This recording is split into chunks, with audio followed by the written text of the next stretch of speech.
When the email came through about the Denver retreat, I actually smiled.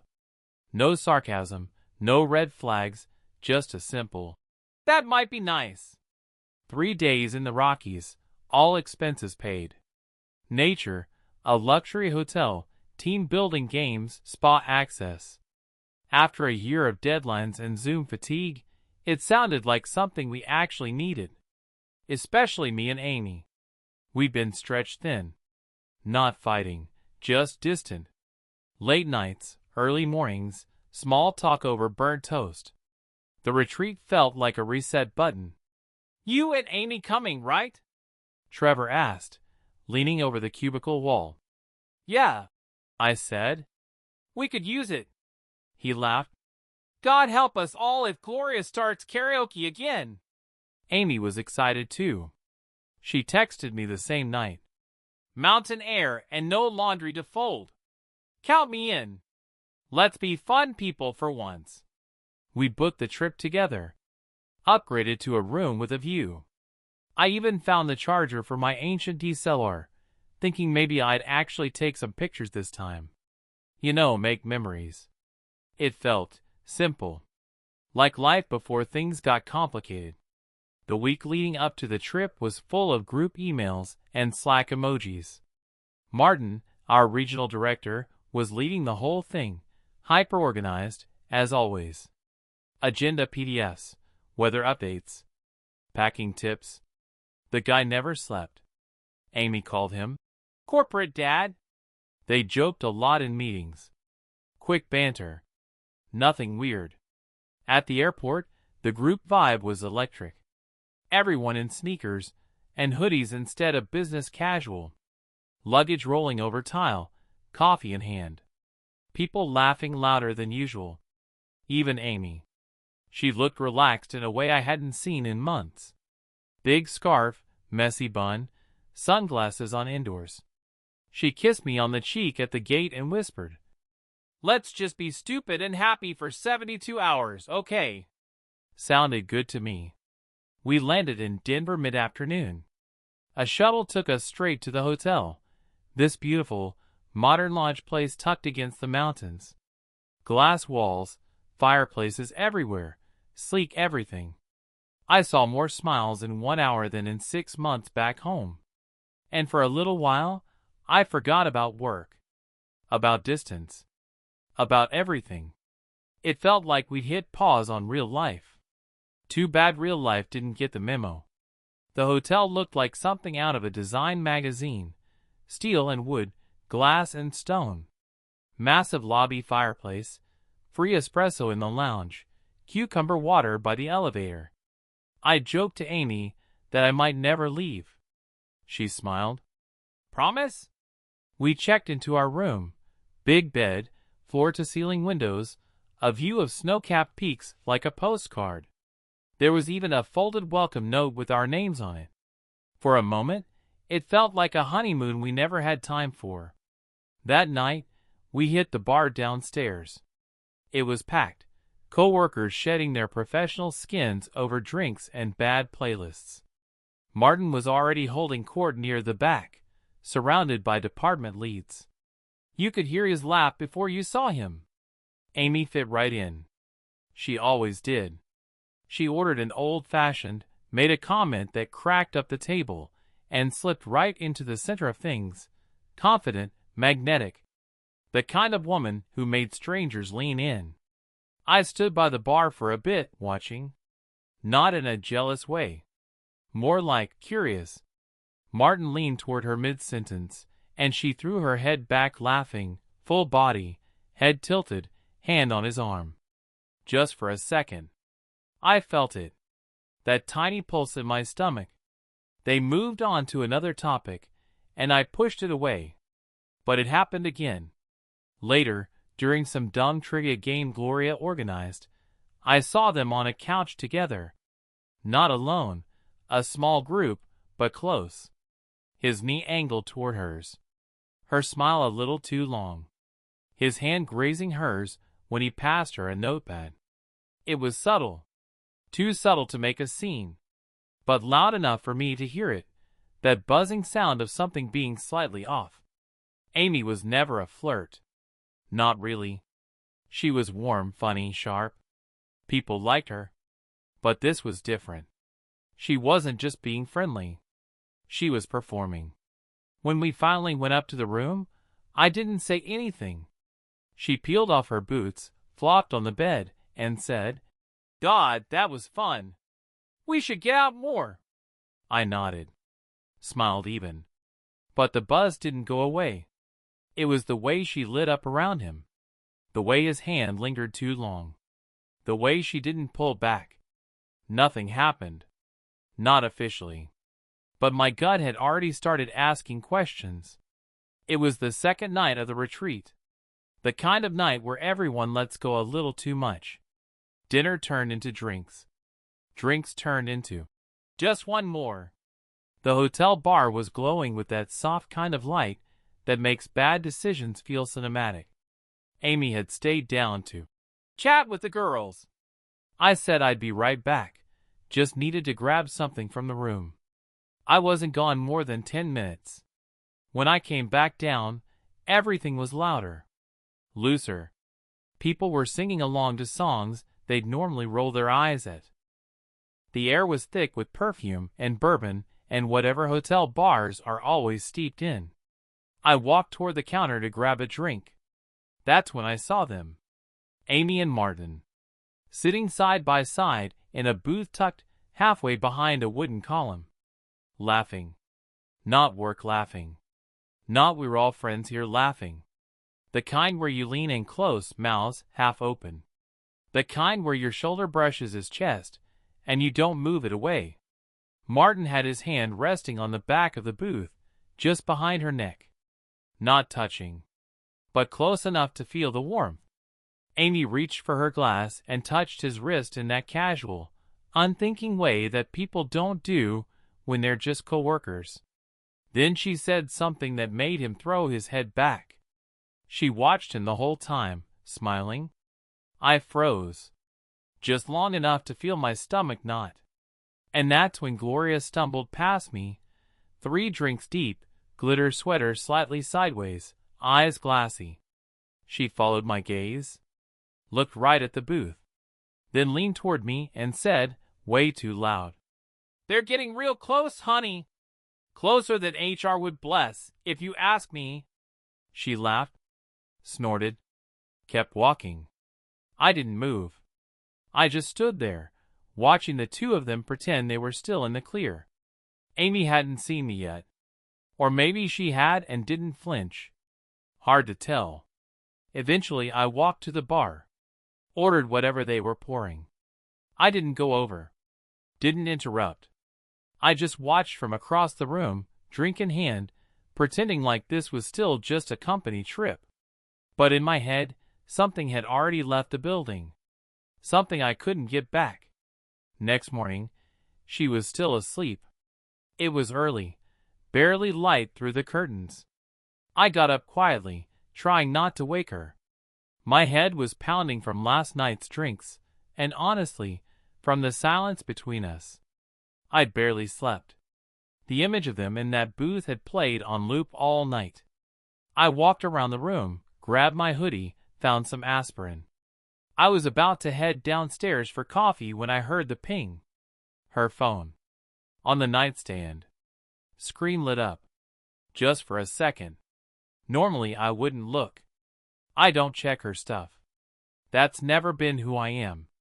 But this wasn't normal anymore. And maybe it wasn't even a choice. The message preview was still there. "Last night was fire. Can we meet again before we leave?" Martin. There it was. 5 seconds. That's all it took. 5 seconds to burn down the version of my life I thought I was living. I didn't pick up the phone. Didn't scroll. Didn't search for context. Because I didn't need context. I stood there staring at that screen like it might blink and tell me it was a joke. A mistake. Someone else's message. But it didn't. Amy stirred behind me, rolled onto her back, still half asleep. I put the phone back exactly where it was. Grabbed the room key. Walked out. I didn't know where I was going. Just knew I couldn't breathe in that room. Wandered down through the lobby, past the fake fireplace and smiling concierge. Ended up outside in the cold. No coat. Just the wind and that one line replaying in my head. Last night was fire.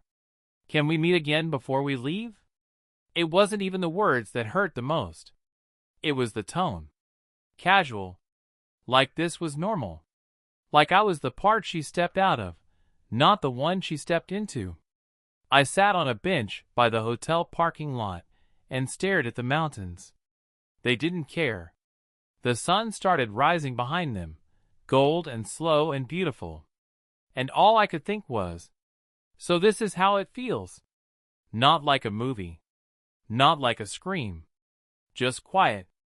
And final. I came back to the room around 8. Amy was up, hair wrapped in a towel, hotel robe on, sipping coffee by the window like nothing happened. She looked relaxed. Even hummed something under her breath. I didn't say good morning.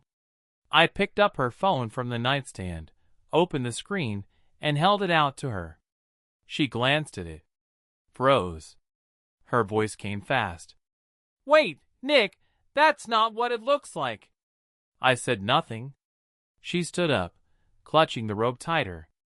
"Seriously, it's a joke. Martin and I, we mess around, but it's not like that." I raised an eyebrow. "Last night was fire? That's your idea of a joke?" "It was playful. Office humor.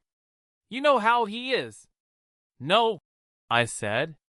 "I think I'm starting to understand exactly how he is." She stepped forward, palms open like that was going to soften any of this. "It didn't mean anything. Nothing happened. You're overreacting." I stayed silent. "You didn't even read the rest," she added, like the missing context might somehow change everything. I shook my head. "I don't need the rest." She tried again. "You're twisting this. You always—" "Stop." That landed. She went quiet. We stood there for a moment, just breathing in the static. Then I said it, calm and clear. "You know who else loves games, Amy? Lawyers." She blinked. "I'm done guessing what's real and what's part of whatever you two have going. I'm not in the mood for decoding anymore." "That's not fair. You don't get to use that word." She folded her arms. Defensive now. "I made one mistake." I stared at her. "You didn't make one mistake. You made a habit. You just got caught once." She didn't respond. I walked over to my bag and started packing. She watched me for a minute. "What are you doing?" "Ending the retreat," I said. "But we still have one more night." "Exactly." I zipped the suitcase. My hands didn't even shake. After that morning, something flipped in me.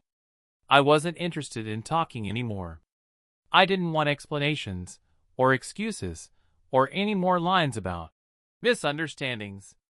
I wanted facts. So I started gathering them. It wasn't hard. First thing I did was go through what I already knew. The signs. The patterns. The long texts she used to smile at and say, "It's just work stuff." The late-night emails. The sudden push for both of us to go on this retreat. It all started lining up. I called Trevor. He's the kind of guy who notices things. Quiet, observant. Doesn't get involved. But when he does, he doesn't miss a detail. I didn't give him the full story. Just said I needed to know if he saw anything unusual between Amy and Martin. He didn't even hesitate. A few hours later, he sent me a photo. No words. It was taken from across the courtyard, late afternoon. Amy and Martin, walking side by side behind the spa building. No conference badges. No group around. Just the two of them. And a bottle of wine in Martin's hand. They looked comfortable. Not sneaky. Just like they'd done it before. The timestamp said it was from the first night. Before the booth. before the message, so this wasn't new. That night, I contacted someone from IT. Not officially, just a guy I'd helped with a big crash last quarter. Told him I had a weird gut feeling and needed access to some shared calendar logs. Company stuff. He didn't ask too many questions. The meetings lined up. Private calls scheduled at odd hours. Some listed under strategy alignment, always with Martin. Amy wasn't being careless. She was being confident. I started saving everything. Screenshots, timestamps, the message, the photo, the calendar entries, even the hotel room number changes. I built a folder, a clean, quiet file of facts, because I wasn't going to shout. I was going to show. The last night of the retreat was all champagne and fake laughter. People dressed up for the closing dinner, semi-formal, mountain chic, whatever that meant. The ballroom looked like a Pinterest board. String lights, long tables, soft music, carefully worded thank yous. I almost skipped it. But then, I looked at the folder on my laptop one last time. And I zipped up my jacket and went downstairs. The whole company was there. Marketing, HR, product, even upper management from New York. Martin gave the welcome speech. Charming, polished, full of buzzwords. He knew how to play a room. Amy stood near the side, laughing with the design team. Her smile didn't falter once. They thought the storm had passed, that I'd moved on, that I was just another quiet husband who didn't want to make it weird. And they were right about one thing. I wasn't going to make it weird. I was going to make it clear. After dessert, someone from events started clinking a glass. "Last toast of the night," she said. "Anyone?" People looked around, pretending to be humble. I stood up. A few chairs scraped back. Amy looked over, surprised. Martin raised his glass early, already smirking. I didn't look at either of them. I just spoke. "To teamwork," I said. "To collaboration, late nights, private calls, and long walks with no name tags." A couple people laughed politely. I held the glass a little higher. "And most of all, to those talented few who know how to play both sides of the field." Silence. Not awkward. Dead. Martin coughed into his napkin, still trying to smile. "Well, that's poetic." Amy just stared at me. Pale. Still. You could feel it in the air, that tiny shift when a room realizes it's been part of something it didn't see coming. No one asked questions. No one said a word. I drained the glass. Sat down. Didn't look at her again. But I knew. They'd remember that toast. And she'd never forget it. The Monday after the retreat felt like any other Monday on the surface. Emails. Meeting invites. Slack pings. But somewhere deep inside the company's inbox system, a package was waiting. Anonymous sender. No return address. Just a subject line. "For internal review, urgent." Inside? A zip file. Screenshots. Photos. 2 short audio clips. Hallway mic. Background chatter. Laughter. A voice that sounded a little too much like Martin saying, "No one's gonna check, babe." Everything labeled. Dates, times, locations. No commentary. No dramatic letter. Just facts. HR didn't respond immediately, but they read it. I know that because by Thursday Martin was taking a step back to focus on personal matters. No one called it what it was. They never do. Amy didn't show up to work that week. On Friday, I got a message from her. "Can we talk? Just face to face. No agenda." I stared at it for a long time. Then I typed, "Meeting postponed." She replied, "Until when?" I answered, "Permanently." No read receipt after that. Later that day, I got a calendar cancellation from her. One of those old recurring lunch invites we'd always ignored but never deleted. That one finally disappeared. I didn't send the file to hurt them. I sent it because it was the truth. And because the version of me that would have just swallowed it, the one who would have blamed himself, played it down, let it slide, that version didn't exist anymore. Amy made her choice. Martin played his game. I simply made sure the lights came on. A week later, Amy resigned. On her own terms. That's what the company email said, anyway. A short paragraph. No thank you note. No farewell lunch. Just, effective immediately. No one really asked questions. No one really needed to. By then, the rumor had already circled the office like smoke in a closed room. No fire alarms. Just the quiet smell of something burned. I was staying at my brother's place by then. Futon, strong coffee, silence I didn't have to explain.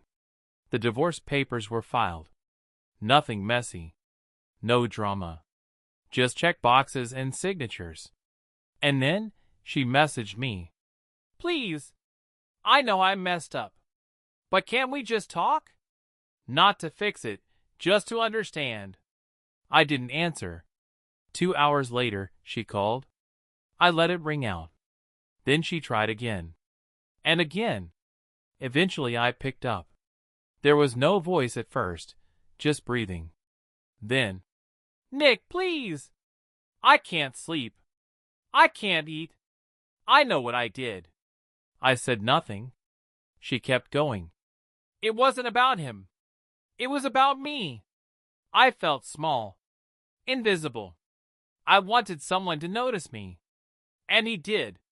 Until you did. You wanted attention, I finally said. So you took it.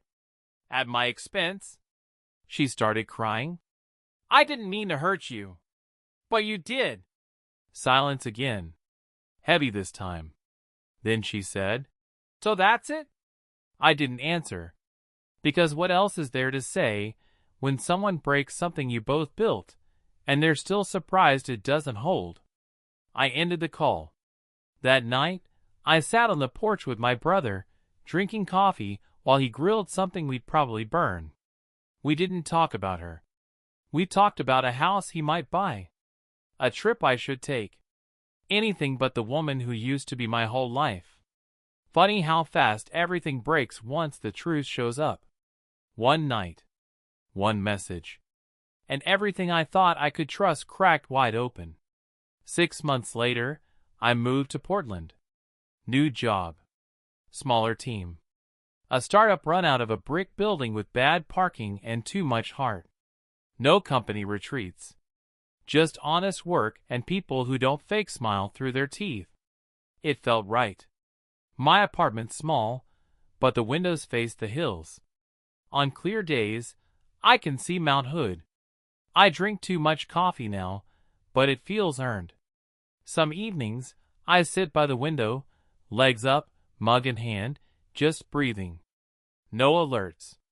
No passive-aggressive texts. No looking over my shoulder. People ask what happened back there. I usually say, Long story. They nod. Don't press. That's enough. I don't talk about Amy much. Not because it hurts. Not anymore. Because it feels like talking about someone else's life. She's a name on a document now. A memory with an expiration date. I don't know where she is. I don't need to. As for Martin, last I heard, he's in consulting. Of course he is. Sometimes, on the edge of sleep, my mind flashes back to that weekend. That bar. Her laugh. But not often. Because I know the truth now. And the truth doesn't need revisiting. It just needs space. You know, people say you need to travel to find yourself. Go somewhere far. Live somewhere new. But the funny thing is, I didn't need a passport. Or a plane ticket. I just needed to go up one floor. Just one more level in a hotel in Denver. One hallway. One message. One moment where everything clicked. And from that small shift, everything changed. I didn't leave to start over.